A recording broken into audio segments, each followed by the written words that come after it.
पहला कमेंट, सत्य का डंका, डंका तो बजेगा, डंका तो बज के रहेगा।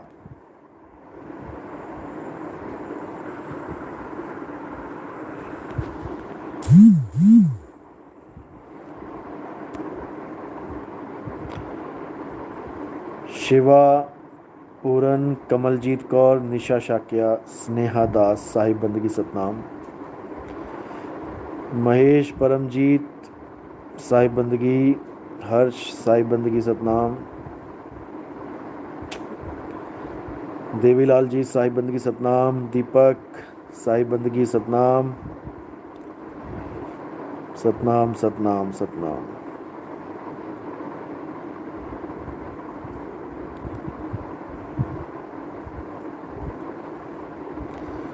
अर्जुन, साहिब बंदगी,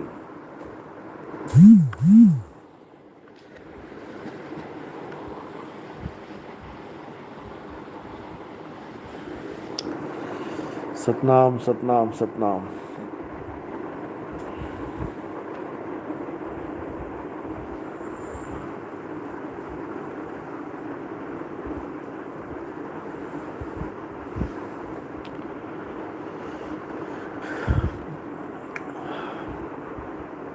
साहिब बंदगी सतनाम, रामदास जी, सुशीला, निक्की यादव सतनाम, साहिब बंदगी, अशोक, साहिब बंदगी, पूजा, नीलेश, सत्या, साहिब बंदगी सतनाम। तो अभी जो शंका समाधान सेशन चलेगा, लाइव सवाल बाद में पूछेंगे, या 2 4 5 सवाल पूछ लो किसी ने पूछना है तो। फिर जो पेंडिंग है वो 2 दिन से पेंडिंग ही चल रहे हैं। 2 घंटे का सत्संग हो रहा है, लेकिन वो बीच में अटक जाता है मैटर। शुभम गुप्ता, आसनसोल में आप आ जाओ पहले, उसके बाद फ़ोन कर लेना। आसनसोल उतर के स्टेशन पे या बस स्टैंड पे फिर फ़ोन करना मुझे, 9256111007, या फिर मुझे मैसेज कर दो इस नंबर पे व्हाट्सएप पे, और लिख देना कि मुझे एड्रेस चाहिए। साहिब बंदगी सतनाम। चलो, सवाल जवाब तो होते रहेंगे। सवाल कुछ ऐसे पूछना जो मैं सबके सामने बता सकूं, ऐसे सवाल मत पूछा करो।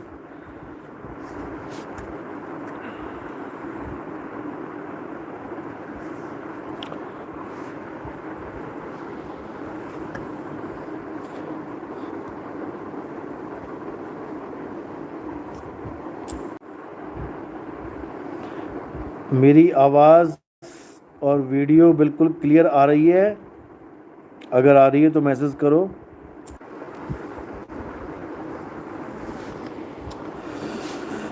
साहिब बंदगी सतनाम। हाँ, थोड़ा सिग्नल वीक हो गया था, अब तो ठीक है। अब साफ आ रही है आवाज़ और वीडियो?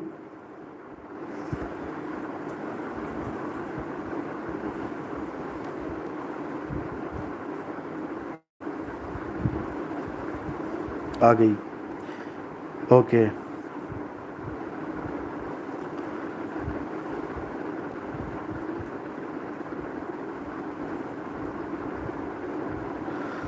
तो कुछ सवाल हैं, मैं बता देता हूँ, क्योंकि बहुत सी प्रॉब्लम्स होती हैं लोगों को। हमारा जब सत्संग सुनते हैं, उनके घरों में कई दिक्कत हो जाती हैं। कई बार पति हमारे सत्संग सुन रहा होता है, तो पत्नी को लगता है कि ये मेरा पति कहाँ जा रहा है भाई, ये कौन सी चीज़ें सुनने लग गया, ये तो कहीं साधु वाधु बन जाएगा, घर बार छोड़ के चला जाएगा, ये किस चक्कर में पड़ गया, देवी देवता छोड़ दिए, पूरा गुरु छोड़ दिए, दिन रात ये किस बाबा के सत्संग सुनता रहता है। टेंशन हो जाती है उनको। खाना पीना भूल जाता है बंदा, दिन रात दिन रात दिन रात एक ही चीज़ में लग जाता है। ये चुंबक की खासियत होती है कि वो लोहे को छोड़ ही नहीं सकती, वो खींचती जाती है और लोहा अनकंट्रोल्ड खींचता चला जाता है। ये हमारे सत्संगों की खासियत है कि जो हमारे सत्संग सुनने लग जाता है ध्यान से और सत्य का खोजी हो, ऐसे नहीं कि कोई भी चुंबक के पास गया चिपक जाएगा, प्लास्टिक भी चिपक जाएगी, ऐसा नहीं। जो सत्य का खोजी है, जिसने अपना जीवन लगाया है। पूरन जी बिल्कुल सही सवाल है, हमारा भी यही हाल है। कोई बात नहीं, आपको हल ही बता रहा हूं मैं। जो हमारे सत्संग सुनता है और जो खोजी होता है, फिर तो समझो उसका वो हाल होता है कि जैसे जन्मों जन्मों से जिस चीज़ को वो खोज रहा था, भटक रहा था, वो चीज़ उसको सहज ही समझ में आने लग जाती है कि वो चीज़ कहीं बाहर है ही नहीं। मोह को कहाँ ढूंढे रे बंदे, मैं तो तेरे पास में। जो वस्तु पास पड़ी है उसको इन गुरुआ लोगों ने सतलोक में, अलख लोक में, अगम लोक में कुर्सी पे बैठा रखा है, सिंहासन लगा के। इसीलिए धक्के खा रहे हैं। अब वो चीज़ सहज में जब समझ में आने लग जाती है कि वो चीज़ कौन है, वो चीज़ मैं ही हूँ। मैं ही हूँ का मतलब जीव नहीं, जीव तो बनना पड़ रहा है मुझे। जो मैं बिना कुछ बने हूं, वो हूं मैं। जीव और शिव तो बाद की अवस्थाएं हैं भाई, सबसे पहले मैं आत्मा हूं। उस अवस्था को छोड़ के मैं इधर आया हूं, मेरी सूरत आई है और सूरत ही अपने आप को आदमी औरत मान के बैठ गई है, फंस गई संसार में। संसार क्या, ये संसार ही दिख रहा है, ये यही संसार है। ये है तो वो है, ये नहीं तो वो भी नहीं। तो जो लोग हमारे सत्संग सुनते हैं, फिर वो सुनते ही जाते हैं, गहराई में उतरते ही जाते हैं। अब गहराई में तो वो ढूंढ रहा है हीरे मोती, वो मौजे मान रहा है, और उसकी घरवाली को लग रहा है हाय मेरा पति बर्बाद हो गया, ये कहाँ चक्कर में पड़ गया। पहले परिवार के चक्कर में था, बढ़िया था, मेरे चक्कर में था, बढ़िया था, अब ये परिवार भी छोड़ दिया, मैं मुझे भी छोड़ दिया, अब ये 24 घंटे बस सत्संग में ही घुसा रहता है। तो उन लोग को टेंशन हो जाती है और वो फिर विरोध करना शुरू कर देते हैं। और अगर हम समझदार ना हों तो बहुत मुसीबत हो जाती है भाई। इसलिए समझदारी से काम लो। जो चीज़ आप समझ रहे हो वो आप घर वालों को नहीं समझा सकते। अरे बड़े बड़े संतों को समझ में नहीं आ रही है, घर वालों को क्या समझेंगे, घर वाले क्या समझेंगे उसको। बड़े बड़े संतों को समझ में नहीं आ रही है, जो बाबा गुरु बने बैठे हैं, सतगुरु बने बैठे हैं। गणपत लाल जी, मेरा भी यही हाल है गुरुजी, यह दिन भर कोसते हैं, गुरु के सत्संग सुन रहा है। वही मैं कह रहा हूँ। तो सवाल था एक राधा स्वामी परिवार का, जिसमें लड़के ने बोला कि मेरे पिताजी कहते हैं कि तू राधा स्वामी पंथ को छोड़कर क्यों इन गुरुओं के चक्कर में पड़ गया है। ऐसे गुरु गली गली में घूमते फिरते हैं, उनको छोड़कर परमात्मा के 5 पवित्र नाम देने वाले गुरु की शरण में आ जा। अब देखो 5 पवित्र नाम बोला जा रहा है।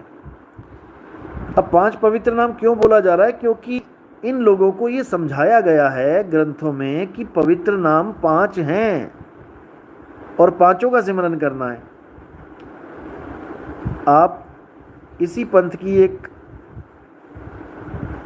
बहुत पतली सी पुस्तक है अनमोल वचन, आप अनमोल वचन उठाइए, उसमें लगभग 4 गुरुओं की वो बातें लिखी हुई हैं जो उनके अनमोल वचन माने गए।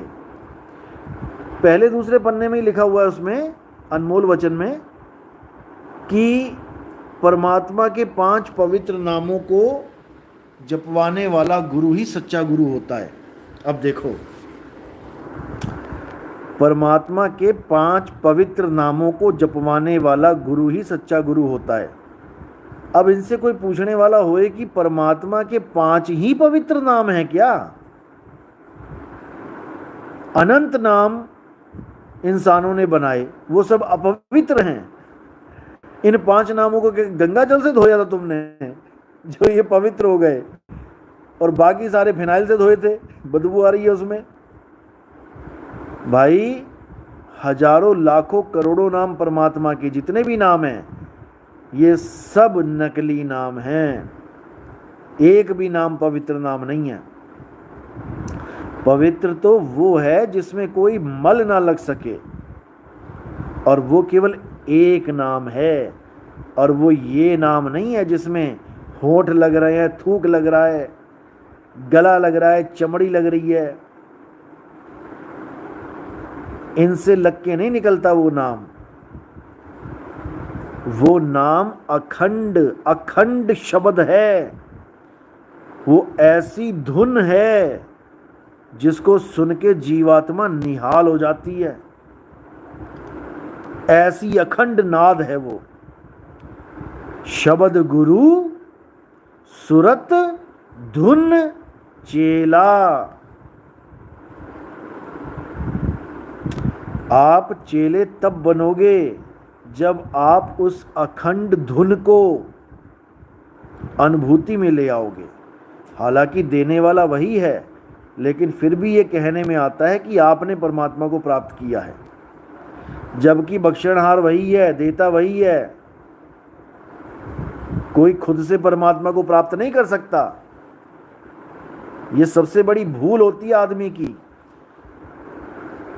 कि उसको कोई चीज़ मिलती है, वो सोचता है कि मेरी वजह से मिली है।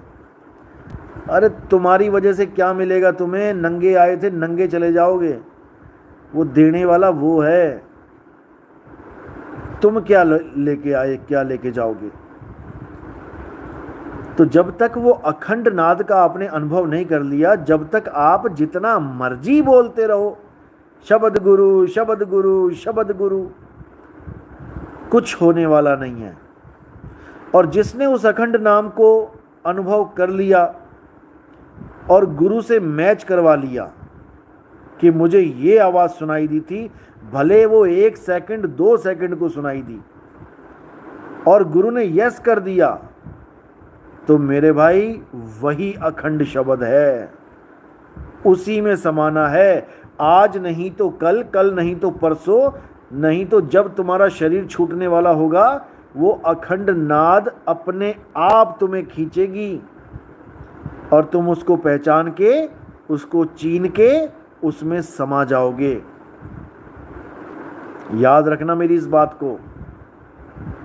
इसी को बोला है सुरत समाए शब्द में, और वाको काल ना खाए। क्योंकि बहुत से लोग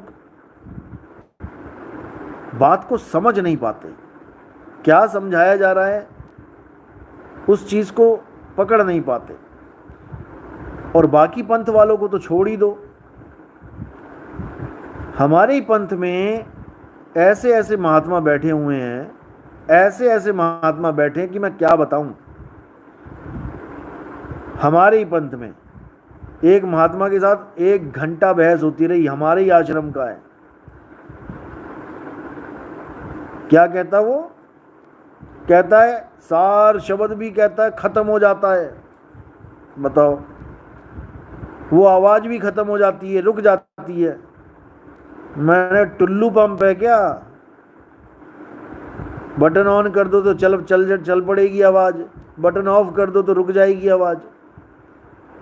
ऐसा ऐसा ज्ञान लेके बैठे हुए हैं। अब नाम नहीं लूंगा, नहीं तो फिर मिर्ची दूर तक लगेगी जाके। ये हाल है, कोई पूछने वाला नहीं।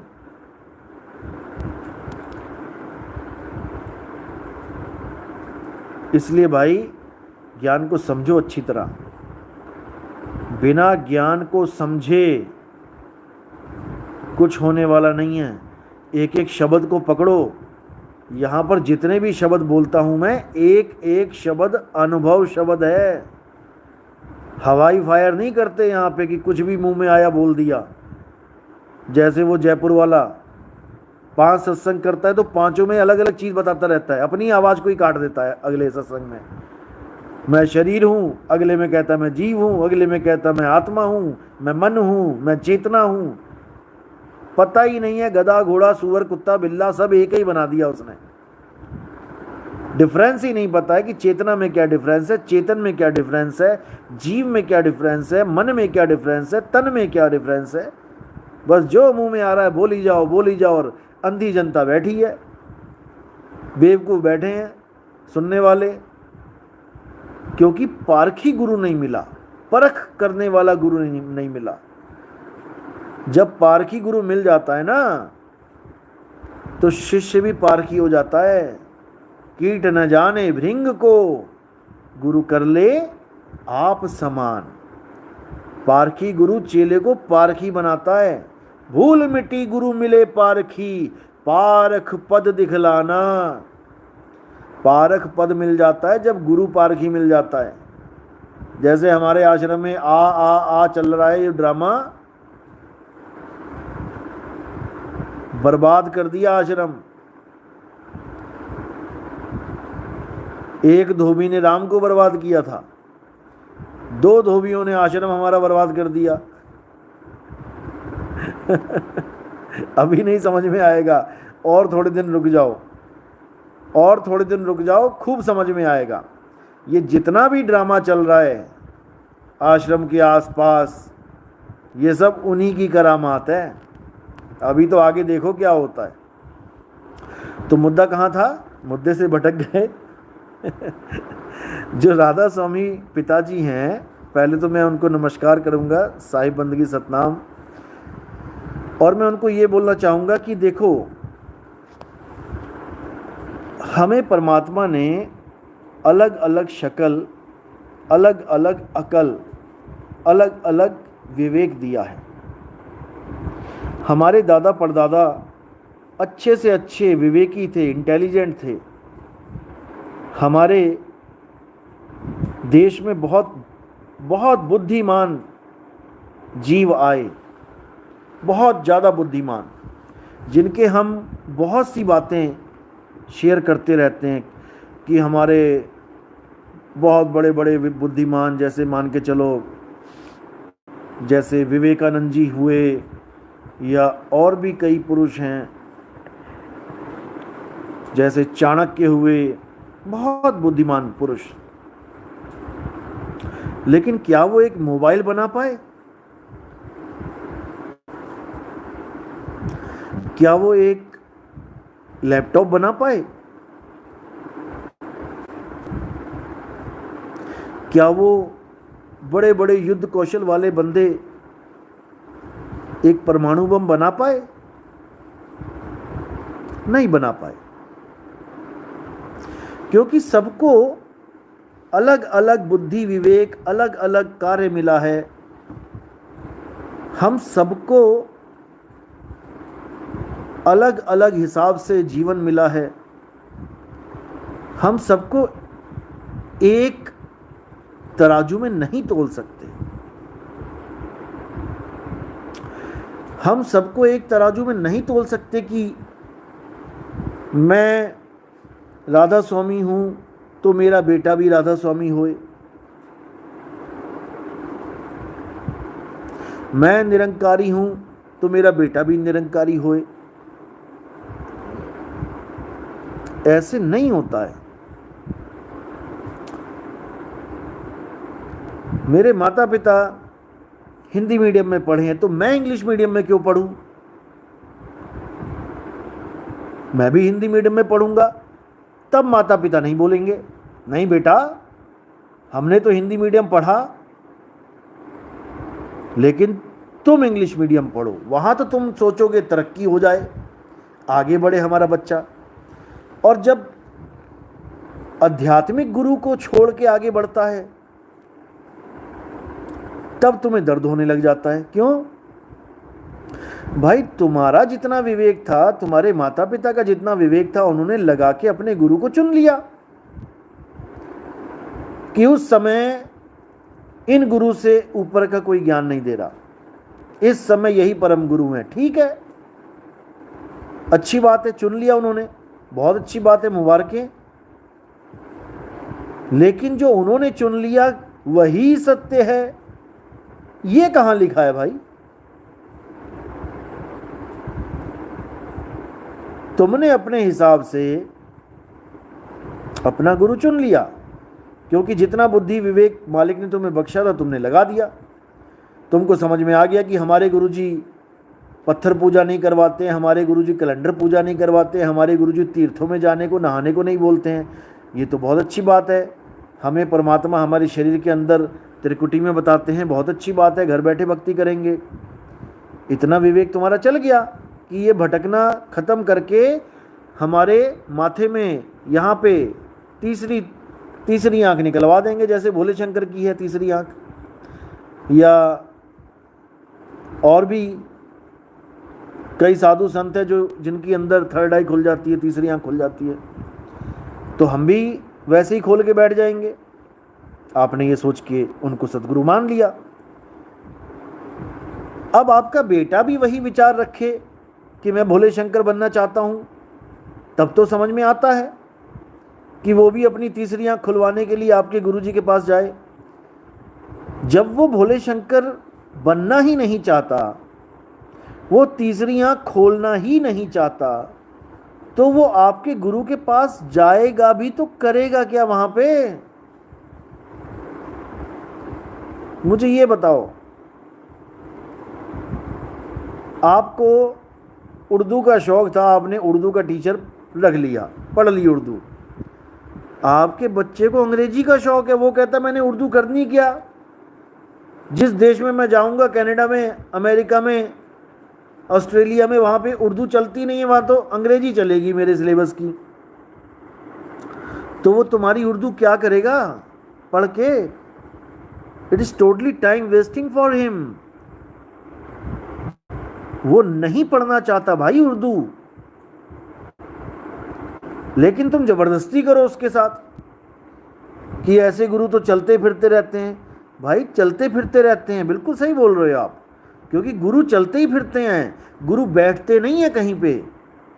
बाबा नानक चलते फिरते ही थे, कबीर साहब चलते फिरते ही थे, वो आश्रम बना के नहीं बैठ गए कहीं पे। प्यास बुझाती थी नदी, चलती फिरती थी। तो आप लोग से मैं यही कहना चाहूंगा कि ठीक है, आपके गुरु बेस्ट हैं आपके लिए, लेकिन किसी भी परिवार में ये विवाद होना ही नहीं चाहिए कि ये भक्ति मत करो, वो गुरु मत करो। अरे भाई, ये हमारी आत्मा का कल्याण के लिए है, ये कोई फैशन नहीं है कि फैशन के लिए गुरु बना रहे हैं। लाखों करोड़ों अरबों युगों की, बार बार जन्मने की, बार बार धक्के खाने की, इस 1,84,000 की, इसको काटने की, ये एक मौका मिला इसको काटने का। अगर एक मौका ये बीत गया तुम्हारा और तुम शब्द गुरु को नहीं चीन पाए, तो मेरे भाई ऐसी हालत हो जाएगी, ऐसी हालत हो जाएगी कि लहर अपदा ना, फिर ना गुरु काम आऊ तो ना चेला, छित्र गुरु दे भी पाऊ तो चेले दे भी पाऊ। ये भुलेखे च ना रहे गुरु जी बचा लैणगे। 365 गुरु अजगर बना के बिठाए हुए उन।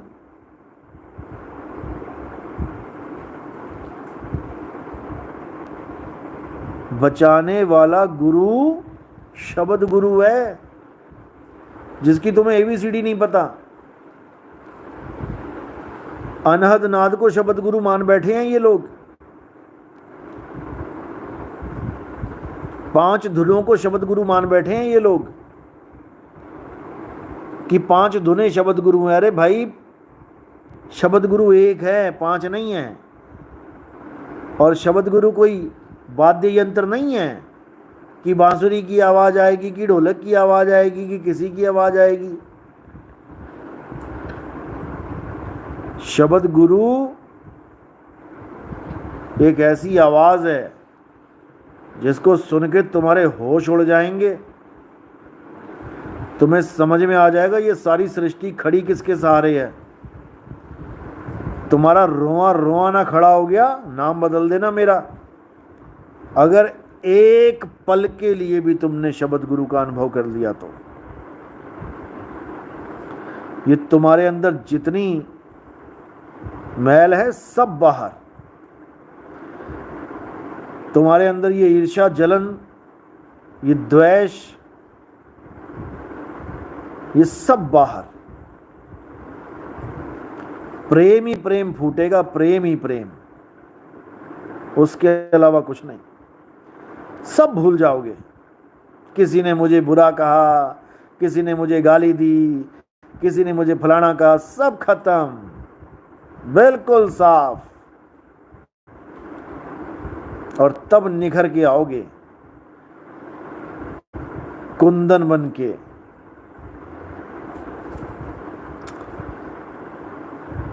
तब समझ में आएगा कि क्या होता है खालसा।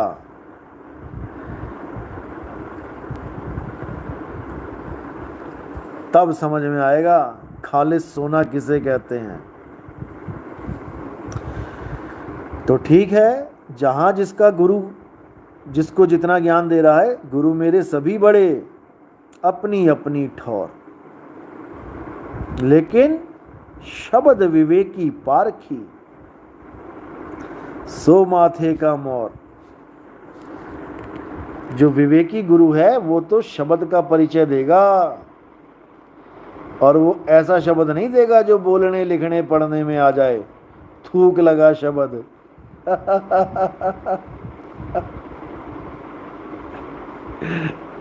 वो पवित्र नाम देगा जो बिना रसना के, बिना जीभ के, बिना मुंह के, बिना आंखों के, बिना कानों के, जो स्वतः ही हो रहा है, वो हो ही रहा है। दूर तो हम हैं उससे। उसको बोलने की जरूरत नहीं पड़ती कि तुम बोलोगे। तुम्हारे सिर के ऊपर से हवाई जहाज निकल जाए, तुम क्या बोलोगे?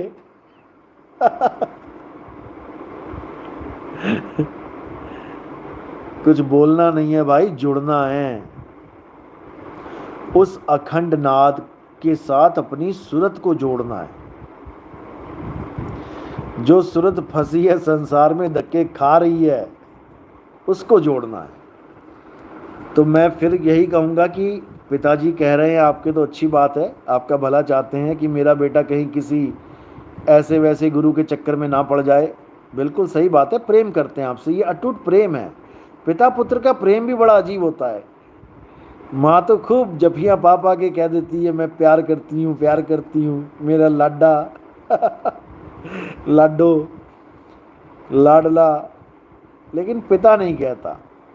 लेकिन पिता माँ से 1000 गुना ज़्यादा प्रेम करता है अपने लड़कों को, अपने बच्चों को। लेकिन बाहर से कठोर रहता है। उसको पता है अगर मैं माँ की तरह पिघल गया ना तो मेरा बच्चा किसी काम का नहीं रहेगा, क्योंकि घड़ा बनाने वाला उसको कठोर होना पड़ता है। वो घड़े को मारता है, थापियाँ लगानी पड़ती हैं, लेकिन उसको गोल करने के लिए, ताकि उसकी कीमत पड़ जाए। पिता इससे कोई सरोकार नहीं पिता को कि तुमने खाना खाया कि नहीं खाया, तुमने नींद ली कि नहीं ली। पिता बस एक चीज़ देखता है कि मेरा बेटा इस संसार से लड़ेगा कैसे, ये पैसा कैसे कमाएगा, मैं तो कमा लिया जितना कमाना था, ये कैसे कमाएगा। और जब तक वो पैसा कमाना ना सीख जाए, अपने पैरों पे स्टैंड ना हो जाए, पिता को नींद नहीं आती। पिता की एक ही टेंशन है। इसी प्रकार आध्यात्मिक पिता भी हमेशा ये चाहते हैं कि मेरा बेटा किसी अधूरे गुरु के चक्कर में धक्के ना खाए। देखो क्या हुआ इन गुरुओं के चक्कर में। घर से निकले थे रब रब करके और गोलियां चली तो भागे, भागे भी रब रब करके। क्यों? क्योंकि चुनाव गलत हो गया, गलत बंदे को चुन लिया।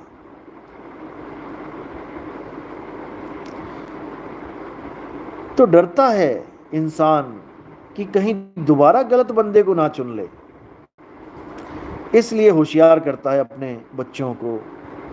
कसूर उनका नहीं है, लेकिन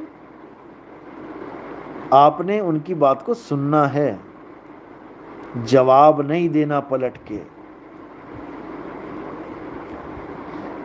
अगर तुम जवाब दे दोगे पलट के तो तुम्हारे रिश्ते में खटास आ जाएगी। और नितिन दास तो कभी नहीं चाहता कि तुम्हारी बीवी झाड़ू लेके तुम्हारे पीछे पड़ी रहे, या तुम्हारे पिताजी तुम्हें डांटें, या तुम्हारी माँ तुम्हें कुछ टोका टाकी करे। मैं चाहता हूं कि एक घर में 5 लोग हैं तो मतभेद तो हो सकते हैं, लेकिन मनभेद नहीं होने चाहिए। मतभेद तो हर जगह होता है भाई। आप कपड़े लेने चले जाओ, आप हरी कलर को पसंद करते हो, हरे कलर की शर्ट लोगे तो तुम्हारी बीवी खड़ी हो जाएगी, ना ये नहीं लेनी जी, ये कोई कलर है, हम तो स्काई ब्लू लेंगे। मतभेद। कोई पंखा लेना है, कुछ भी लेना है, मोबाइल कवर ही लेने जाना है, देखो जरा सिलेक्शन, मम्मी से पूछना कौन सा लिया जाए, बेटी से पूछना, बीवी से पूछना, ये सब मतभेद हैं। इसी प्रकार गुरुओं के सिलेक्शन में भी मतभेद होते हैं, लेकिन मन भेद नहीं होने चाहिए। मनों में भेद मत रखो, क्योंकि चाहे कोई भी गुरु है भाई, परमात्मा तो एक है ना। उनको बोलो पिताजी आपके गुरुजी भी परमात्मा तक पहुंचा रहे हैं, हमारे गुरु भी परमात्मा तक पहुंचा रहे हैं, तो भेद क्या है? या तो आप डिबेट करना चाहते हो कि हमारे गुरु पहुंचा रहे हैं कि नहीं, फिर तो मैदान में आ जाओ और प्रेम से फिर आप अपने गुरु का ज्ञान रखो, वो क्या बता रहे हैं, और हम अपने गुरु का ज्ञान रखते हैं कि वो क्या बता रहे हैं, तब तो प्रेम से आ जाओ। अगर आप डिबेट भी नहीं करना चाहते हो तो भाई जो परमात्मा आपके गुरु का परमात्मा है वही परमात्मा मेरे गुरु का परमात्मा है। परमात्मा तो एक है। वो बात अलग है कि आपका गुरु अपने परमात्मा को छोड़ के पड़ोसी को परमात्मा मान बैठा है। अपने पिता को छोड़ के पड़ोसियों के पिता को अपना पिता बोल रहा है। 5 पवित्र नाम, ज्योत निरंजन। अरे भाई ज्योत निरंजन कब से पवित्र नाम हो गया? अनुराग सागर पढ़ो, कबीर साहब तो ज्योत निरंजन यानी काल निरंजन, अलख निरंजन से बचाने के लिए आ रहे हैं। वो कब से पवित्र नाम हो गया? और ओंकार, कबीर साहब कहते हैं ओमकार है वेद का मूला, ओमकार में सब जग भूला, ओमकार जो वेद बखाने, सोई काल कोई मर्म न जाने। रारंकार, रारंकार खेचरी मुद्रा 10वां द्वार ठिकाना।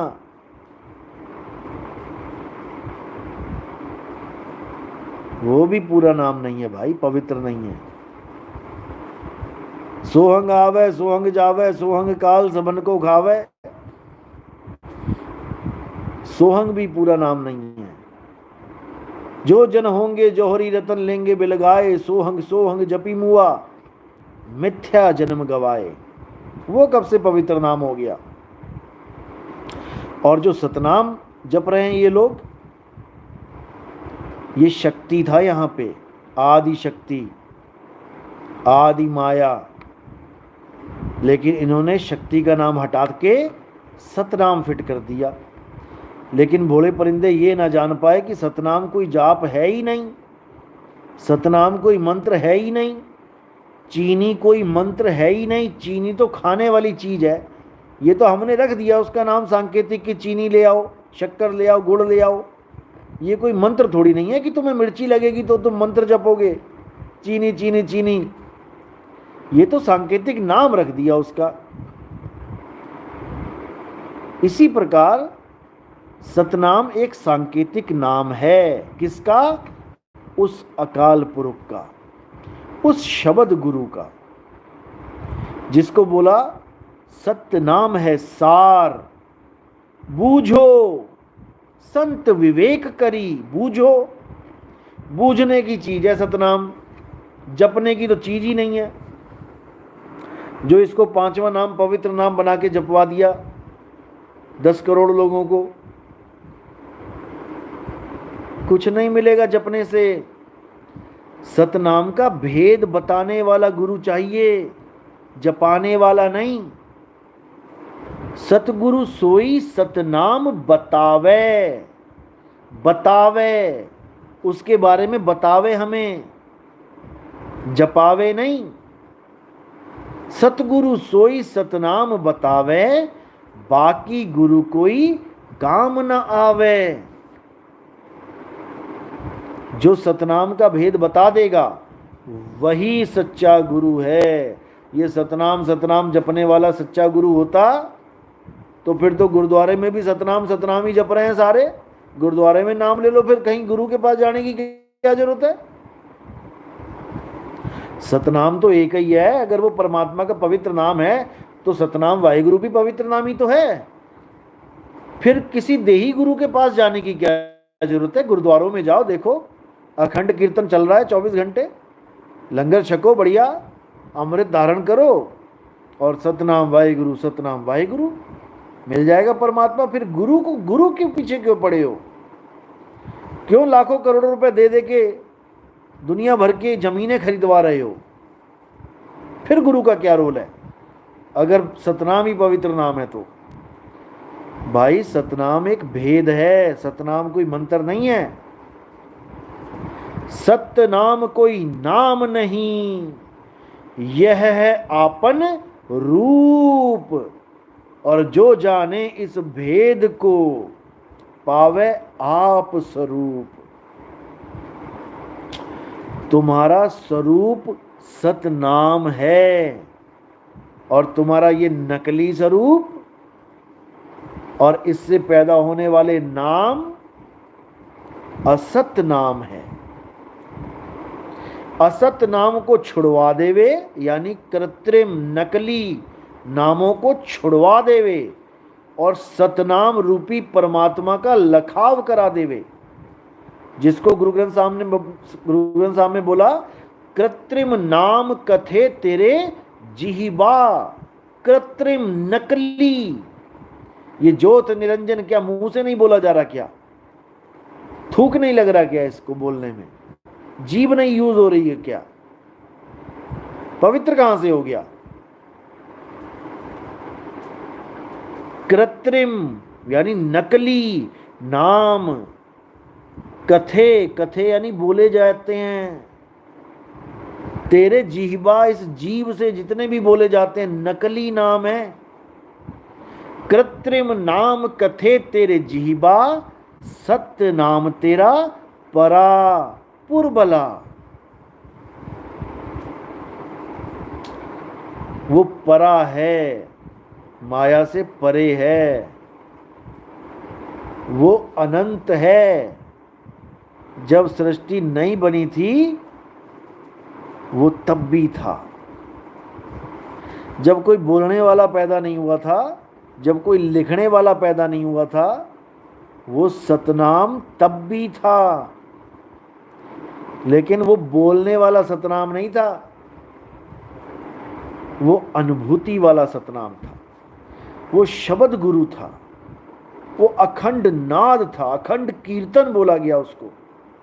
जो 24 घंटे चल रहा है, विदेही नाम, बस उसके साथ जुड़ जाना है।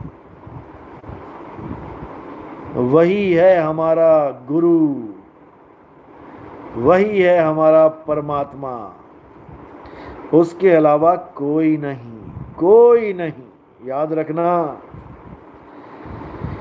इसलिए अब ना रहेगा ईसा और ना रहेगा मूसा, राज करेगा जगदीसा। वो है हमारा जगदीसा, अखंड नाम। इसीलिए बोला नाम अखंड और सब खंडा। बाकी सब खंडित हो जाते हैं, लेकिन वो एक ऐसी धुन है, ऐसी अखंड धुन है, जब दया होती है बंदी छोड़ की, तब समझ में आती है। बिन बाजा झनकार उठे, जब ध्यान धरे तब समझ परे, रस गगन गुफा में अजर झरे। तो भाई ये झनकार, ये जिस दिन अनुभव हो गई, उस दिन सब भूल जाओगे। तो मैं फिर यही कहूँगा कि प्रेम बना के रखो। हम सब परमात्मा के जीव हैं। अगर परमात्मा को आप एक मानते हो तो एक झंडे के नीचे आओ, एक छत के नीचे बैठो, समझो और समझाओ। अरे आओ संतो मेला कीजिए, और खाली हैं तो भर भर लीजिए, और भरे हैं तो छक छक पीजिए। हमारा मकसद किसी को ऊंचा नीचा दिखाना नहीं है। हमारा मकसद है सत्य के साथ जुड़ो और असत्य को त्यागो। सब एक सत्य के साथ जुड़ जाएंगे, क्या प्रॉब्लम है? सबका कल्याण हो जाएगा। लेकिन स्वार्थ ये कार्य पूर्ण होने नहीं देता। जो गुरु स्वार्थी है वो कभी एक झंडे के नीचे आने की बात नहीं करेगा। वो अलग ही खिचड़ी पकाएगा। उसको पता है 4 पैसे कमाऊंगा तब बुढ़ापा निकलेगा। लेकिन उस बेवकूफ को ये नहीं पता कि बुढ़ापा आएगा कि नहीं आएगा। सबको बुढ़ापे की लगी है, लेकिन बुढ़ापा आएगा या नहीं आएगा ये किसी को नहीं पता।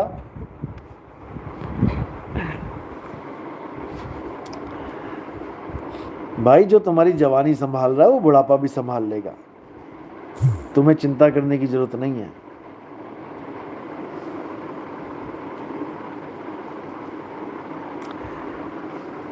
गुरुजी छठ पूजा आने वाला है और मेरे घर के कुछ लेडीज लहसुन और प्याज खाना बंद कर दिया है। क्या लहसुन और प्याज सात्विक भोजन में नहीं आता? मुझे इनकी अज्ञानता पर बहुत हैरानी होती है। देखो, लहसुन प्याज को तामसिक भोजन बोला गया है। किसके द्वारा बोला गया है? जितने भी मेनली कृष्ण भगत हैं, एस्कॉन टेम्पल वाले, ये सब इसको एक तामसिक भोजन कहते हैं। जबकि हमारे ऋषि मुनियों ने ही इसको हमारे भोजन का एक अंग बनाया है। हमारे भोजन में कितने प्रकार के मसाले और कितने प्रकार की चीज़ें पड़ती हैं, जिसमें लहसुन प्याज भी एक है। तभी तो हम खा रहे हैं, क्योंकि हमारे पूर्वजों ने ये सिखाया हमें। खाना ऐसे बनाते हैं, भिंडी की सब्ज़ी कैसे बनाते हैं, गोभी की सब्ज़ी कैसे बनाते हैं, मसाले डालो, उसमें लहसुन प्याज डालो।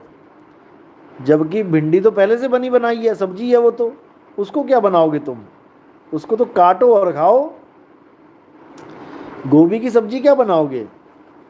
गोभी तो पहले से ही एक सब्जी है, सब्जी का नाम ही तो गोभी है। काटो और खाओ, ज़्यादा उबाल लो। लेकिन हमें बताया समझाया गया कि नहीं, ऐसे नहीं खाना है, इसमें गरम मसाला डालो, हल्दी डालो, धनिया डालो, अदरक डालो, ये डालो, वो डालो। क्यों? लहसुन प्याज डालो क्यों? ये कोई नहीं समझ पा रहा है। अंग्रेजों के यहाँ जाके खाना देखो, बॉइल्ड खाते हैं वो। अगर वो गोभी खाते तो गोभी खाएंगे, वो पानी में उबाल के हल्का सा नमक डाल देंगे, खा लेंगे। आलू खाते हैं सब्जी, तो आलू ही होता है उसमें उबाल के। जो भी चीज़ बनाते हैं उबाल के, उसमें कुछ ऐड नहीं करते नमक के अलावा। लेकिन अब इंडिया का देख देख के बहुत कुछ करने लग गए हैं। तो हमारे ऋषि मुनियों ने ये बताया कि भाई हमारे शरीर के लिए बहुत सी चीज़ें बहुत आवश्यक हैं, और अगर वो थोड़ी थोड़ी मात्रा में हमें रोज़ मिलती रहें तो हम बीमारियों से दूर रहते हैं। जैसे हल्दी है, टर्मरिक, अगर वो हमारे शरीर को मिलती रहे तो हमारे कई रोगाणु, जीवाणुओं, विषाणुओं को ख़त्म करती है। गरम मसाला हो गया, धनिया हो गया, सौंफ खाते हैं खाने के बाद, बहुत इंपॉर्टेंट चीज़ है। प्याज और लहसुन, लहसुन देखो कितना फ़ायदेमंद है। कच्चा लहसुन खाओ आप सुबह सुबह उठ के 3-4 फाँक, देखो कोलेस्ट्रॉल कैसे कम होता है। ये बहुत इंपॉर्टेंट चीज़ें हैं। लेकिन अब तुम इसको धर्म के साथ जोड़ के देखोगे तो तुमसे बड़ा बेवकूफ़ कोई नहीं। कि ये एक मैंने वीडियो देखी थी, उसमें कहता है ये राक्षस के मल से पैदा हुई है इसलिए इसमें बदबू आती है, एक ब्राह्मण कहता, वही भूतिया बाबा। और दूसरा ब्राह्मण कह रहा है कि ये अमृत की बूंदें हैं। एक राक्षस ने, राहु केतु जो थे, उन्होंने अमृत की बूंदें पी और विष्णु जी ने झट से उसकी गर्दन काट दी, और वो पेट में जाने की जगह अमृत की बूंदें धरती पे गिर गईं। 2 बूंदें गिरी, एक लहसुन हो गया, एक प्याज हो गया। पहले तो ये बता दो, जब अमृत की वैरायटी एक थी जब अमृत एक ही गड़बे में से निकला था, एक ही पात्र में पड़ा हुआ था और एक सा ही था, तो उसकी 2 बूंदें अलग अलग कैसे बन गई? एक लहसुन और एक प्याज। बुद्धि भ्रष्ट कर दी तुमने सबकी। या तो दोनों ही लहसुन बन जाती या दोनों ही प्याज बन जाती। तुमने तो डीएनए चेंज कर दिया उस अमृत का भी। तो इन बुद्धि भ्रष्ट करने वाले ब्राह्मणों को कौन समझाए कि भैया दुनिया जागी हुई है, सब सो नहीं रहे हैं कि तुम कुछ भी सुना के चले जाओगे। अब राक्षस ने मल किया तो मल एक ही प्रकार का होगा ना। अब उसके मल में भी डुअलिटी आ गई। बताओ भाई, तुम लैट्रिन करोगे, तुम मल करोगे तो एक सी करोगे ना। अगर कुछ बनना है तो एक ही चीज बनेगी। उसने उससे भी लहसुन प्याज गजब कर दिया इन लोगों ने। लेकिन कोई समझने वाला नहीं है, तालियां पीटने वाले सारे हैं। तालियां पिटवा लो इनसे, इन भूतियाओं के चेलों से जितनी मर्जी, लेकिन विवेक की कोई बात कर दो तो इनकी हालत खराब हो जाती है।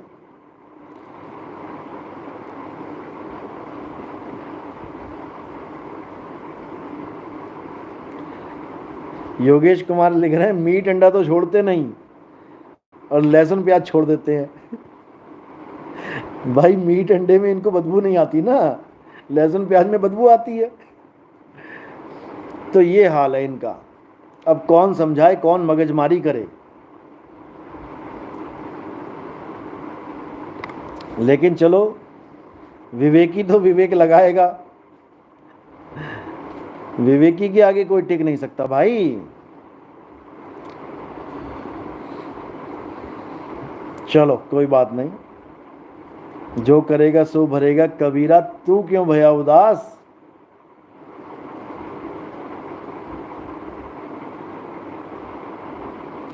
जगरूप सिंह जी, गुरुजी, कोर्ट में जज किसी को फांसी की सजा देता है उसका जुर्म देखकर, तो क्या जज को भी इसका भुगतान देना पड़ेगा?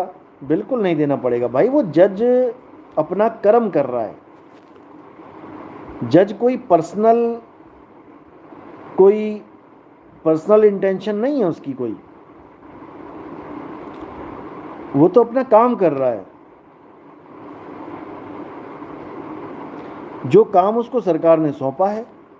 अब एक फौजी को सरकार ने बोला है कि भाई तू बॉर्डर पे खड़ा हो, और अगर कोई भी आता है घुसपैठिया तो उसको तुमने गोली मारनी है। तुम गोली मारोगे तो तुम्हारा देश सेफ रहेगा, तुम्हारे लोग सेफ रहेंगे। तुम गोली नहीं मारोगे वो तुम्हें भी मार देगा, और घुस के तुम्हारे देशवासियों को, तुम्हारे परिवार को भी मार देगा। अब उसमें फौजी का जो मन है और उसके मन के जो विचार हैं उसकी कोई अहमियत नहीं रह जाती।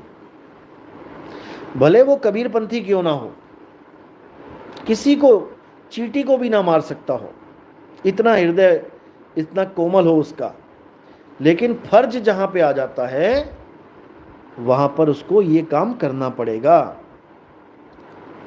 फर्ज को निभाने के लिए। क्योंकि अगर वो फर्ज नहीं निभाएगा और उस बंदे के द्वारा जितने लोग मारे जाएंगे उसका हिसाब उस फौजी के सिर पे पड़ेगा। याद रखना इस बात को। जब हम अपनी कोई जिम्मेदारी नहीं निभाते हैं और उससे कोई भी नुकसान होता है तो वो हमारे सिर पे पड़ता है, इतना याद रखना, बचेगा कोई नहीं। इसीलिए या तो जिम्मेदारी पूरी निभाओ या जिम्मेदारी लो ही ना, बस इतना याद रखना। हमारा कोई भगत अगर कोई सरकारी डिपार्टमेंट में है और वो घूसखोरी, वो ऊपर की कमाई कर रहा है, बहुत दिक्कत होने वाली है, बहुत ज़्यादा दिक्कत होने वाली है। याद रखना ये एक सपना मात्र है। सपने में मन तुमसे इतने काम करवा रहा है, इकट्ठा करवा रहा है, नकली माल जो तुम लेके नहीं जा सकते, और उसके बाद इसी का हिसाब किताब मांगेगा तुमसे। जो तुम एक भी दाना लेके नहीं जा पाए उसका भी हिसाब किताब मांगेगा, याद रखना। इसलिए कम खाओ गम खाओ, जितनी सैलरी है उसमें गुजारा करो, महंगे कपड़े पहनना छोड़ दो, महंगी सब्जियां खाना छोड़ दो, गुजारा करो ईमानदारी के पैसों से। नहीं तो कोई गुरु नहीं और कोई चेला नहीं, सब एक ही तकड़ी में तोड़े जाएंगे।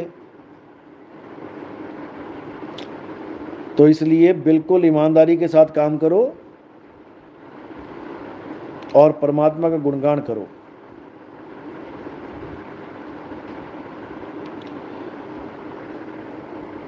भोजन और भजन, बस इन दो की चिंता रखो। भोजन करते रहो, भजन करते रहो।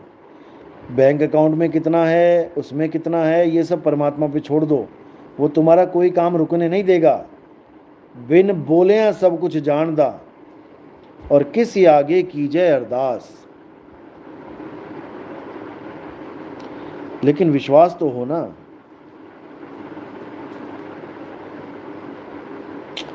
चलो,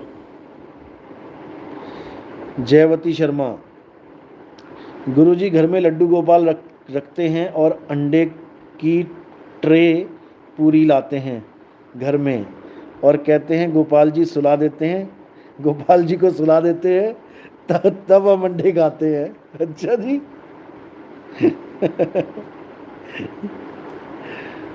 इन मूर्खों तो को ये भी नहीं पता कि जो खाता है वो कौन है।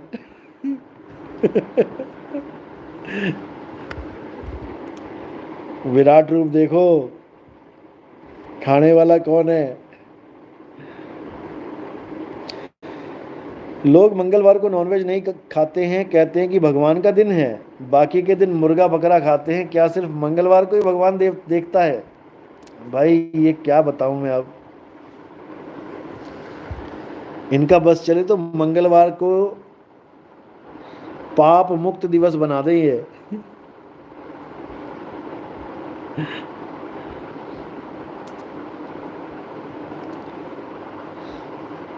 क्या समझाया जाए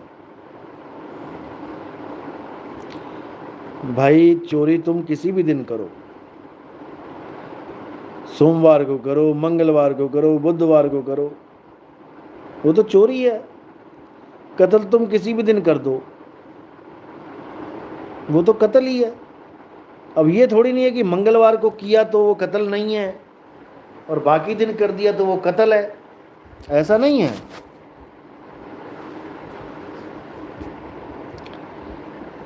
चाहे मंगलवार हो, चाहे सोमवार हो, चाहे बुधवार हो, मुर्गी की गर्दन काटी है तो मुर्गी तुम्हारी गर्दन काटेगी। जिसका भी तुम मांस खाओगे वो तुम्हारा मांस खाएगा, हिसाब तो पूरा होगा। याद रखना इस बात को। और एक एक किलो का, एक एक ग्राम का हिसाब होगा। ऐसा हो ही नहीं सकता कि ना हो।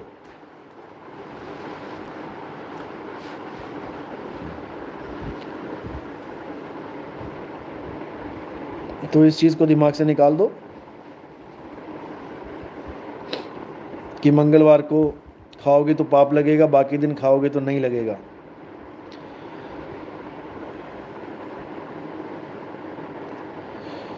सुनील कुमार, गुरुजी क्या अंत समय में हमको यमराज लेने के लिए आते हैं, क्या ये सत्य है? यमराज देखो, यमराज का मतलब ये नहीं क्योंकि भैंसे पे ही बैठ के आएगा। यमराज के ही सारे रूप हैं, वो किसी भी रूप में आ सकता है। आप रोज यमराजों के बीच में घूमते हो लेकिन आपको यमराज दिखता नहीं है। यमराज ही काल निरंजन है, कोई अलग से सांड के ऊपर बैठा हुआ नहीं है, भैंसे के ऊपर बैठा हुआ। ये यम की फांस है, बड़े बड़े फंसे हैं इस यम के जाल में।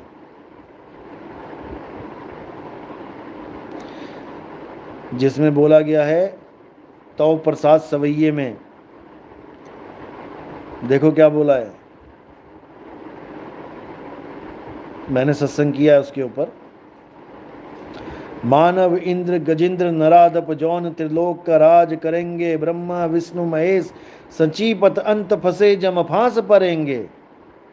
जम फांस परेंगे, जम, यही जम सबको फंसाएगा फांस में। जो नर श्रीपति के पग हैं, प्रस ते नर फेर न देह तरेंगे। जो श्रीपति, एक तो जम है जो 3 गुणों से ऊपर बैठा है, मन स्वरूप, और जो श्रीपति है वो अकाल पुरुष है, उसके साथ जो जुड़ जाता है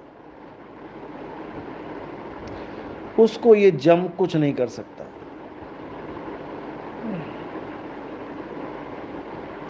उसके साथ जुड़ने की बात बोली है।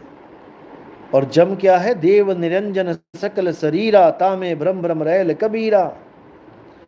ऐसा नहीं है कि केवल आदमी आते हैं जमदूत।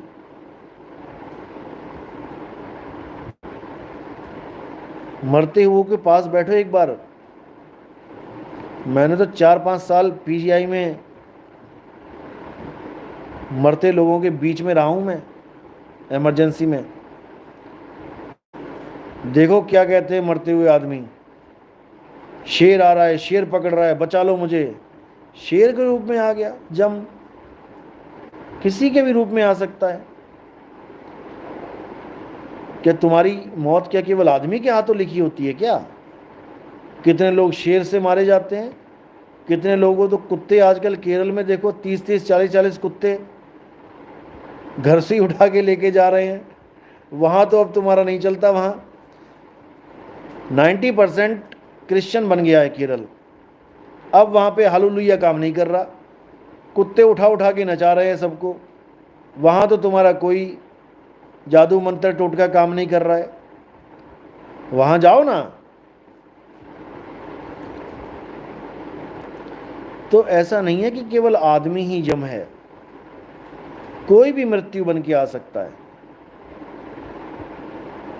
विराट रूप में देखिए आप, कैसी कैसी शक्लें हैं डेंजर, ऐसी भयानक भयानक शक्लें हैं विराट रूप में, जिसको देख के अर्जुन की हालत खराब हो गई।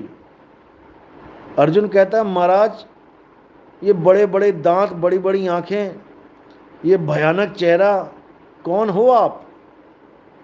अगर वो कृष्ण जी थे तो वहां कहने की जरूरत ही नहीं थी कौन है आप। 2 मिनट में भूल गया क्या वो कि सामने कृष्ण जी खड़े थे, ये उन्हीं का रूप है। भाई वो काल स्वरूप है। हे अर्जुन, तीनों लोगों का नाश करने वाला काल मैं हूं, ये मेरा विश्व रूप है।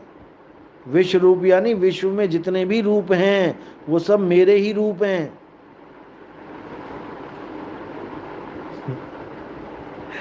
अरविंद तोमर जी,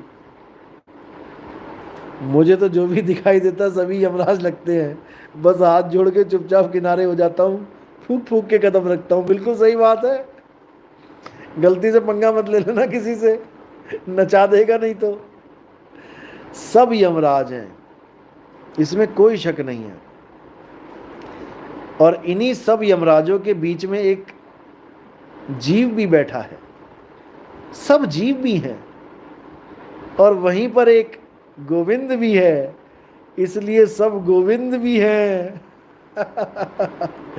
सब गोविंद हैं, सब गोविंद हैं, गोविंद बाज न कोई। लेकिन गोविंद की परख कौन करे? लहसुन की और प्याज की परख नहीं कर पा रहे हैं, एक ही अमृत से दो कैसे हो गए? तो भाई खेल बहुत विचित्र है, खेल बहुत विचित्र है। मुक्त होने के बाद याद करोगे कहां फंसे हुए थे।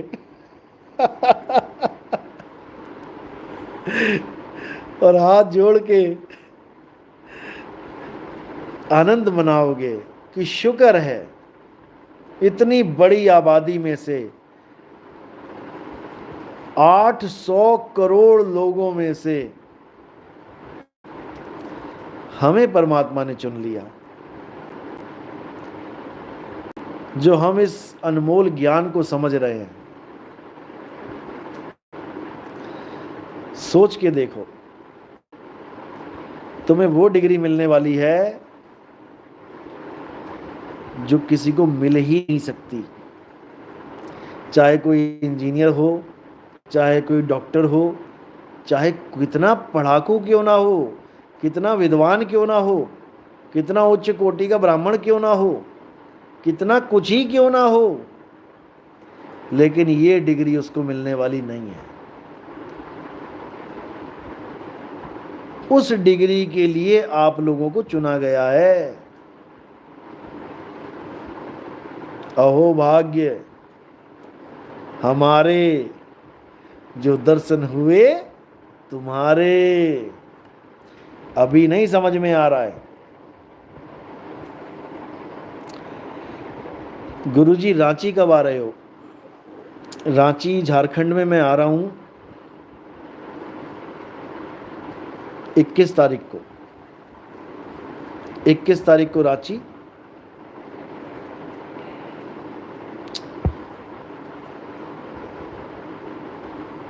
22 तारीख को वेस्ट बंगाल बीरभूम,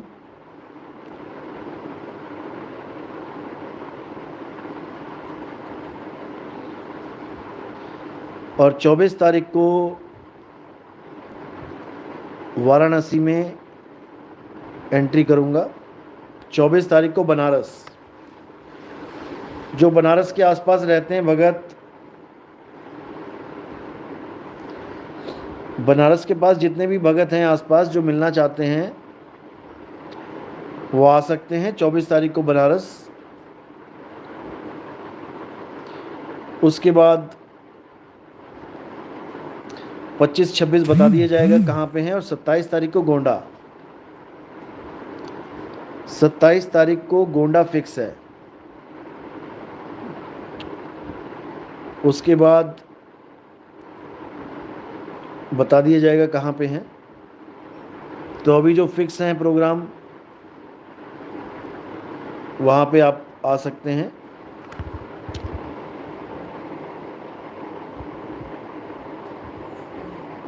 गुरुजी आप नेपाल कब आएंगे? नेपाल का प्रोग्राम बनेगा, बिल्कुल बनेगा, थोड़ा सा वेट कीजिए।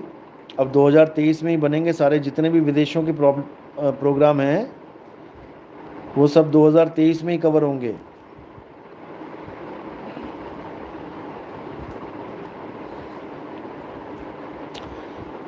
क्या शब्द धुन असल में है या वो सिर्फ एक कल्पना है?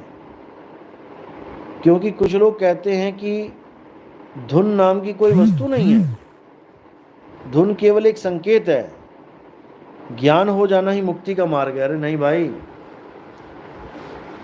ज्ञान हो जाना का मतलब है कि तुम्हें सत्य असत्य का निबिड़ा हो जाना। असत्य क्या है? जो तुमने पकड़ रखा है वो असत्य है। और सत्य क्या है? जो तुम हो वो सत्य है। तुम क्या हो? इस काया में तुम ढूंढो तो तुम किस रूप में हो? इस चमड़े में से ये आवाज जो निकल रही है, ये कहां से निकल रही है? इन दोनों का मेल कहां हो रहा है? चाम के महल में बोलता राम है, तू राम और चाम को चीन भाई। इस बोलता को नहीं बोलना है, चीनना है कि ये बोलता है, ये तो गालियां भी देता है, मैया दैया भी करता है लोगों की। इसको परमात्मा मत मान लेना कि ये बोलता राम है। ये बोलता राम उस अखंड नाद को बोला गया है कि वो बोलता ही रहता है, लेकिन ऐसा नहीं बोलता थूक वाला बोल, वो बोलता ही रहता है, वो चुप कभी होता ही नहीं। और उसके बोल में कोई बिंदी काना नहीं लगता, ना कोई बिंदी, ना कोई काना, ना कोई मात्रा, ना आ, ना ई, ना ऊ।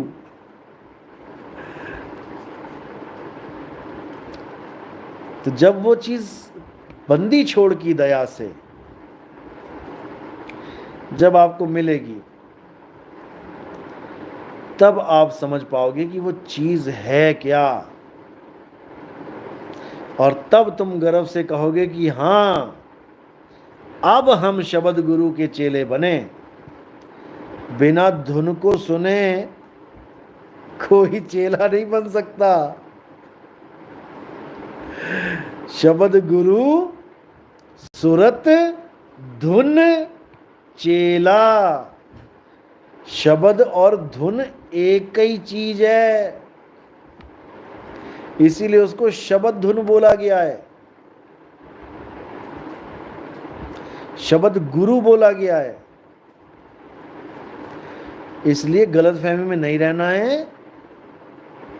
अगर किसी को ये गलतफहमी है भी तो उसको ठीक कर लो, मौका है।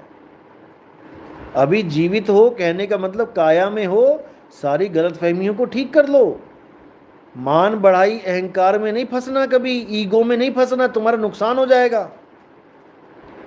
और मैं नहीं चाहता कि किसी का नुकसान हो। घोट के पी जाओ ज्ञान को, घोट के।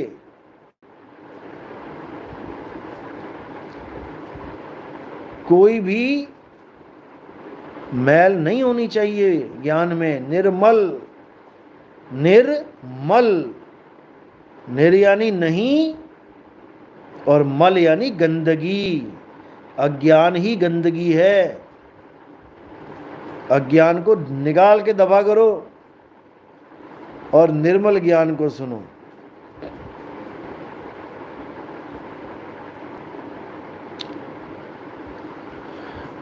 तो एक सवाल और था, क्या गुरु गद्दी मिल जाने पर वो जीव जो भक्ति करने आश्रम में आया था क्या परमात्मा हो जाता है? तुम पक्का आज फिर क्लास लगवाओगे सबकी?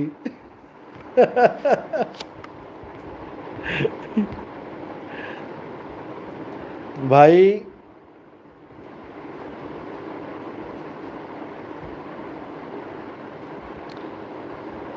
जीव गद्दी पे बैठने से परमात्मा हो जाता तो आओ हम सारे बैठ जाएं। और गुरु जो गद्दी पे बैठा है वो कभी मना भी ना करे, क्योंकि उसका उद्देश्य कि उसका चेला पार हो जाए। पार होने का मतलब वो परमात्मा हो जाए। तो गुरु खुद तुम्हें गद्दी पे बैठा ले साथ में कि यार तू भी परमात्मा हो जा, तू क्यों चेला बना हुआ है? लेकिन ऐसा नहीं होता। तुम गुरु की गद्दी पे बैठ के तो देखो उसके जीते जी तुम्हारी खाल ना उधेड़ दी उसने तो। तुम्हें जीव छोड़ो, तुम्हें डंगर बना देगा मार मार के। भैया ये झगड़ा गद्दियों का है, ये लफड़े झगड़े गद्दियों के हैं। और ये पाखंडवाद भी इन्हीं गुरुआ लोगों ने फैलाया है जो गद्दी के चक्कर में रहते हैं कि जो गद्दी पे बैठ गया वो परमात्मा हो जाता है।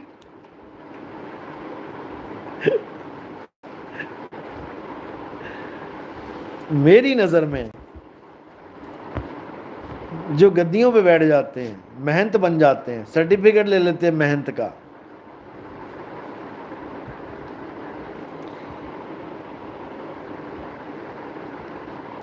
क्या बोलूं, छोड़ो। क्योंकि मारा मारी होती है, मारा मारी। जैसे आप फ्री का राशन कहीं बट रहा हो और जब वो लेने जाते हो तो आप लाइन में भी खड़ा होना मंजूर नहीं करते हो कि पता लगा लाइन में खड़ा रहो और लाइन से पहले ही मेरा नंबर आने से पहले ही राशन बट जाए, तो आप लाइन छोड़ के आगे दौड़ते हो। इसी प्रकार ये गुरुआ लोग इसी दौड़ में दौड़ते हैं कि कोई और महंत ना बन जाए, कोई और परमात्मा ना बन जाए, हम ही बन जाए परमात्मा पहले। ये भाई मैंने अपनी आंखों से देखा है। ऐसी माहौल में मैं प्रचार करता आया हूँ। हमें पता है क्या होता है गद्दियों पे।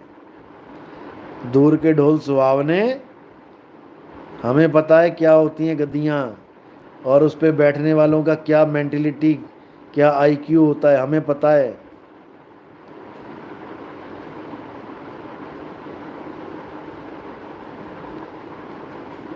तो भाई परमात्मा मानना छोड़ दो।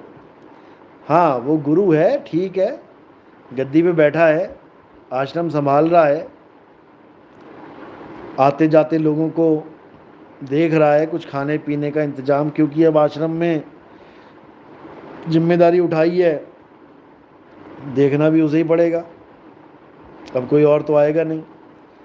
आश्रम पे जो मेहनती लेके बैठे होते हैं असल में वो केवल आश्रम की देख रेख के लिए मेहनती लेते हैं।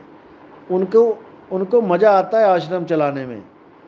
वो सोचते हैं हमारा जन्म आश्रम चलाने के लिए हुआ है। जैसे आप देखोगे कि जो लड़कियां होती हैं वो हमेशा इंटरेस्टेड रहती हैं कि घर के काम काज में मुझे ये भी आ जाए, मुझे वो भी आ जाए। आजकल तो चलो फॉरवर्ड हो गई हैं, आजकल तो वो लड़कों से भी आगे निकल गई हैं, लेकिन पुरानी लेडीज़ देखो हमेशा यही ताना चलता था उनका भी अपनी बेटियों के लिए। पराए घर में जाएगी तो माँ की नाक कटवाएगी, रोटी नहीं आती, झाड़ू नहीं आता, बर्तन नहीं आते। तो ये सारा कुछ उनको करवाया जाता था।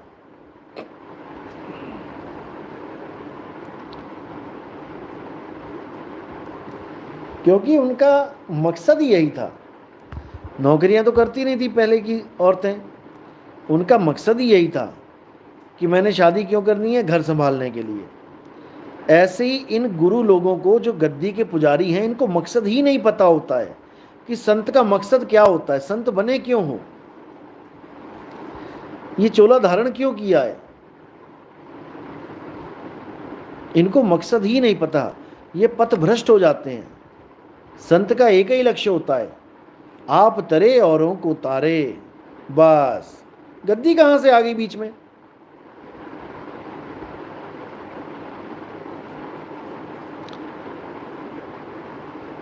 आप तरे औरों को तारे, खुद भी परमात्मा का नाम सिमरण करे, औरों को भी नाम सिमरण करवाए।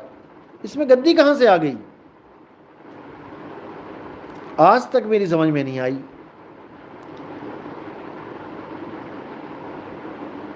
और ये सारा ड्रामा इन्हीं लोग ने क्रिएट किया है।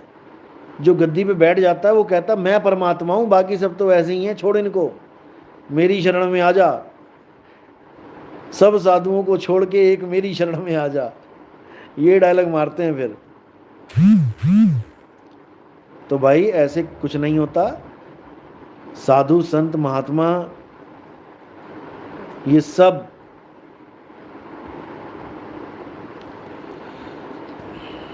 एक हैं।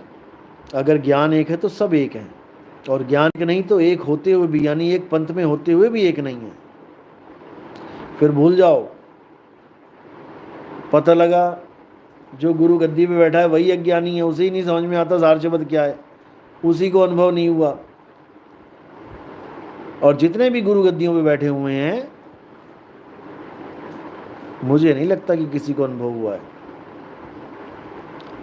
एक तो शरेआम ही बोल रहा था, उसको गुरु गद्दी मिली तो मुंबई से कुछ लोग आए हुए थे गुरु गद्दी समारोह पे। जिसको गुरु गद्दी मिली, मुंबई वालों ने, मुझे खुद बताया उन्होंने, मुंबई वालों ने सीधे पूछ लिया महात्मा जी को, महंत जी जो गद्दी पे बैठ रहा था, उसको सीधे पूछ लिया क्या आपको साहिब जी अनुभव हुआ है सार शब्द का? वो क्या बोला? नहीं जी अभी तो नहीं हुआ है जी, लगे हुए हैं जी, हो जाएगा जी। अरे भैया लगे हुए हैं तो गद्दी पे क्यों बैठ गया? जब पूर्ण ही नहीं है तो गद्दी पे क्यों बैठ गया? गद्दी पे पूर्ण गुरु बैठता है, अधूरे गुरु कब से बैठने लग गए? जिसको सार शब्द का अनुभव नहीं हुआ वो गद्दी पे बैठ के सत्संग कर रहा है, वो बता रहा है कि क्या होता है। ये अभी की बातें हैं, ये रिकॉर्डिंग्स पड़ी हैं सारी मेरे पास। लेकिन हमारा मूल मुद्दा ये नहीं है कि किसी को ऊंचा और नीचा करना। हमारा मूल मुद्दा ये है कि सिद्धांत पे चलो, साधु हो साधु बन के रहो, राजनीतिज्ञ बनने की कोशिश मत करो कि तुम पॉलिटिक्स चलाओगे आश्रमों में। ये सारी पॉलिटिक्स खत्म करके जाऊंगा यहां से, याद रखना। अभी तो मैंने शुरुआत नहीं करी है।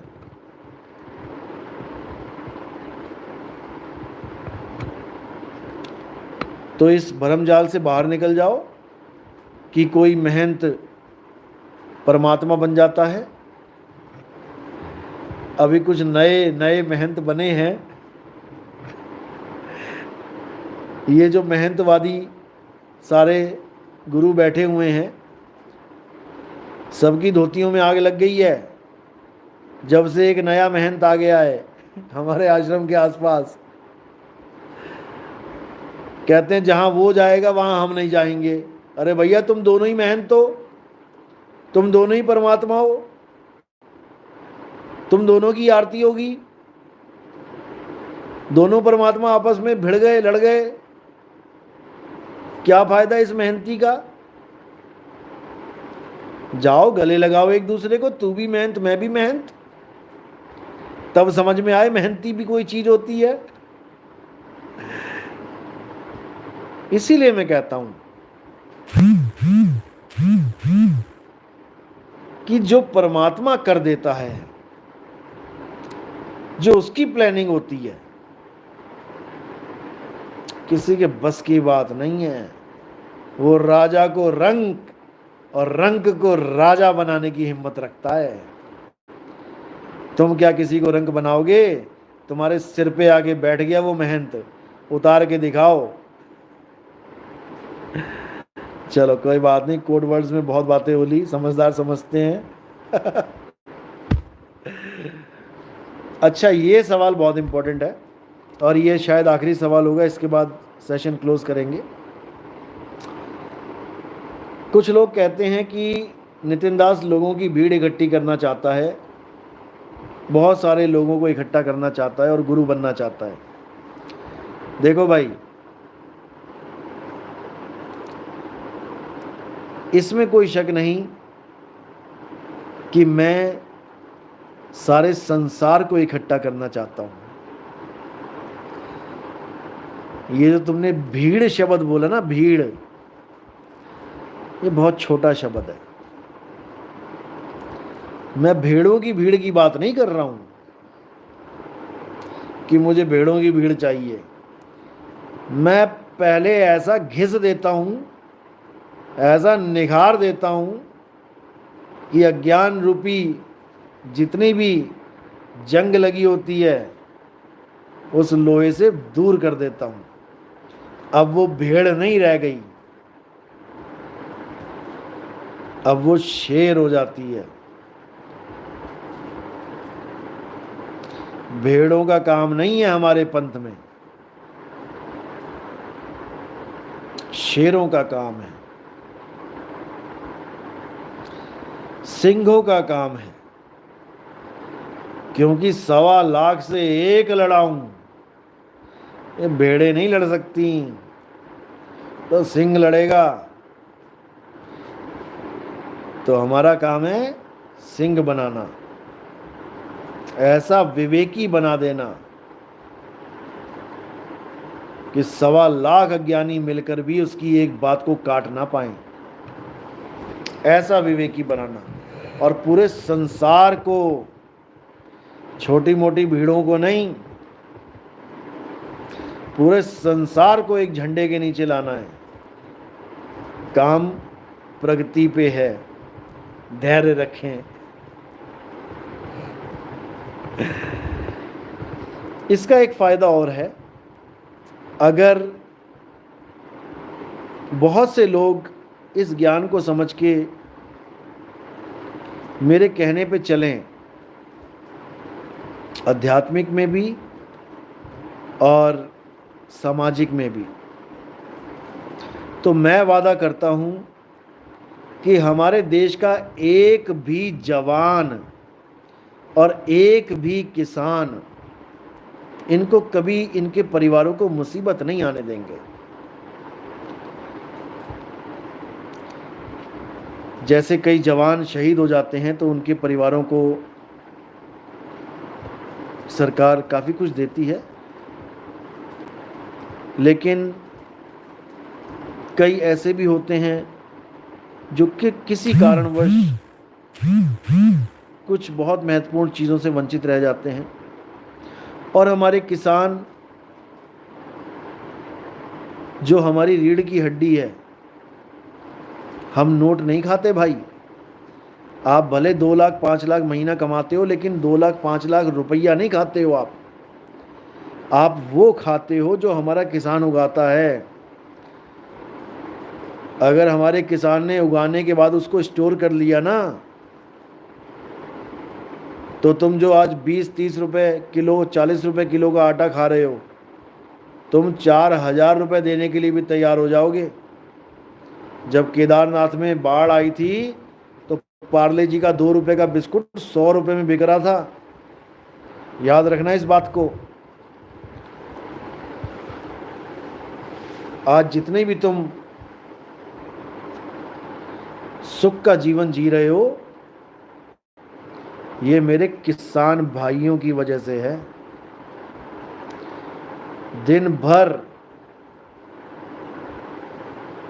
कड़ी धूप में, ठंड में, खुले आसमान के नीचे मेहनत करते हैं। तुम तो एसी में बैठे होते हो, 2 लाख रुपए 4 लाख रुपए लेने वालों। गर्मी लगती है तो एसी चलाते हो, ठंड लगती है तो हीटर लगाते हो। लेकिन मेरा किसान भाई उस जवान की तरह खड़ा रहता है तुम्हारा और मेरा पेट भरने के लिए। और वही किसान जब फांसी लगा लेता है तो नितिन दास का तो दिल रोता है भाई। तुम्हारा रोए ना रोए लेकिन मेरा रोता है, क्योंकि एक तो बेचारा वैसे ही अकेला कमाने वाला था, छोटे छोटे बच्चों का अकेला पिता, माँ बाप का बच्चा, और वो भी चंद पैसों की वजह से, उधारियों की वजह से पेड़ों से झूल जाए तो लानत है हम लोगों को, जो हम सोचते हैं कि हम बहुत अमीर हैं, करोड़पति हैं, हमारे देश की जीडीपी यहाँ जा रही है वहाँ जा रही है। शर्म आनी चाहिए।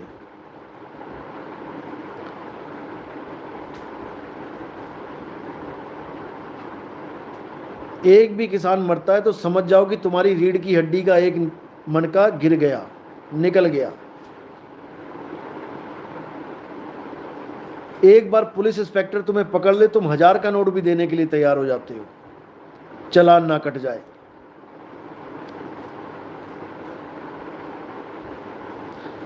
लेकिन तुम उस किसान के बारे में नहीं सोच पाते कभी।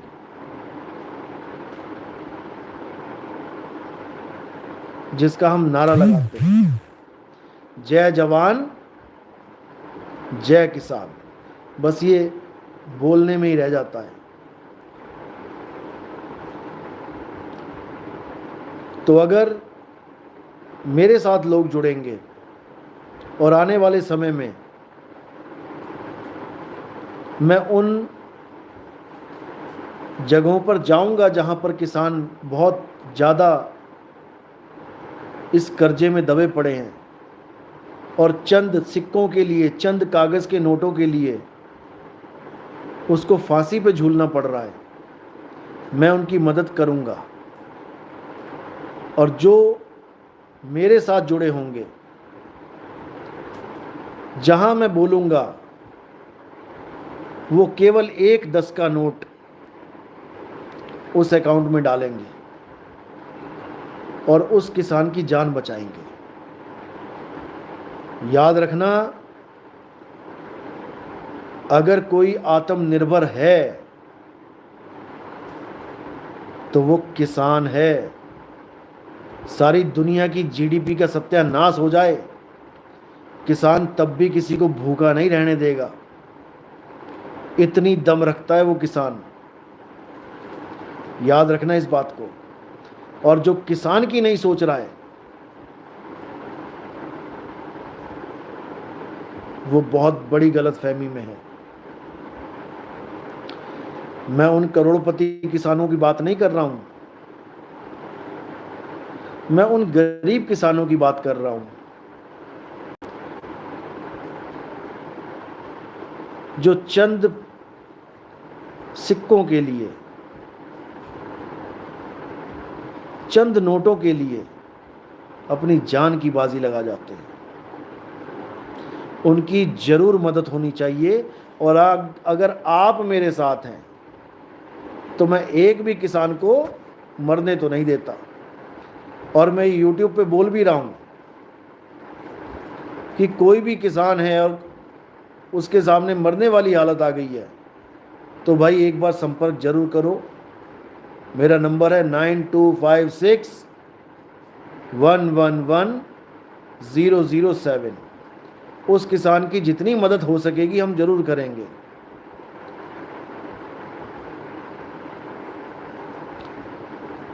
तो अब मैं आज का सेशन यहीं समाप्त करता हूं। अब कल मिलेंगे। एक सवाल है, रोते हुए भगत पूछ रहा है,